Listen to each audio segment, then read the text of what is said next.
Hi guys. सर्व विद्यार्थ्यांना good news आहे. नीट 2026चे रजिस्ट्रेशन सुरू झालेले आहेत.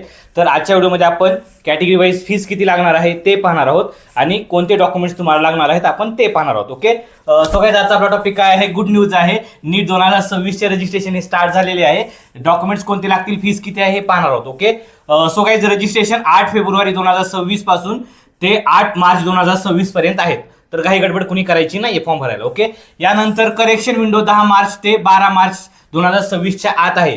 चुकीचा फॉर्म भरू नका, ह्या डेटची तुम्हाला गरज नाही पडणार. ओके, यानंतर एक्झाम 3 मे 2026ला रविवारी आहे तुम्हाला. ओके, आणि तुमचा टायमिंग असेल 2 ते 5 PM. ओके, आता फीस पहा गाईज. जनरलसाठी 1700 रुपये फीस आहे. EWS OBC NCL NT1 NT2 NT3 आणि VJ म्हणजे 1600 रुपये फीस आहे.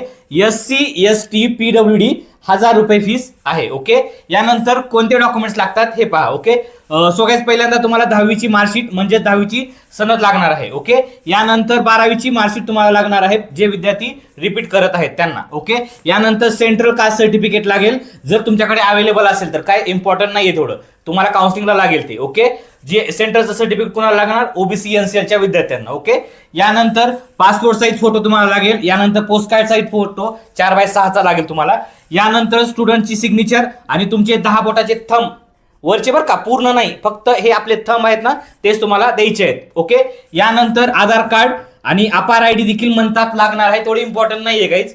नसेल काढली इट्स ओके, असेल तर देऊन टाका, काय अडचण नाही. ओके, यानंतर 2 मेल ID तुम्हाला लागतील, एक तुमच्या रजिस्ट्रेशनसाठी आणि एक पॅरेंट्सची इन्क्वायरीसाठी. ओके, आणि 2 मोबाईल नंबर लागतील आणि हे दोन्ही पण ऍक्टिव्ह पाहिजेत बरं का. ईमेल ID ऍक्टिव्ह आणि मोबाईल नंबर ऍक्टिव्ह पाहिजे तुमचे, म्हणजे चालू स्थितीत पाहिजेत. ओके, लक्षात. यानंतर नोट पहा, नीट रजिस्ट्रेशन 10 तारखेच्या नंतर भरावे. 10 तारखेच्या नंतर भरा. आता काही गडबड बिलकुल करू नका, पहिले 1 ते 2 दिवस. ओके, यानंतर पुढची नोट पहा, काउन्सिलिंग आता लावू नये, रिझल्ट आल्यावर लावा. तसं पण काउन्सिलर तुम्हाला फॉर्म फ्री भरून देतो. रिलॅक्स, तुम्ही आता कुठल्याही प्रकारची काउन्सिलिंग जॉईन करू नका.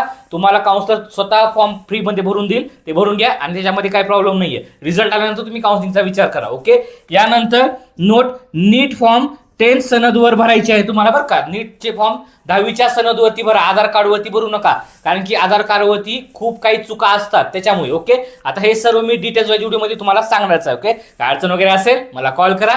Bye guys.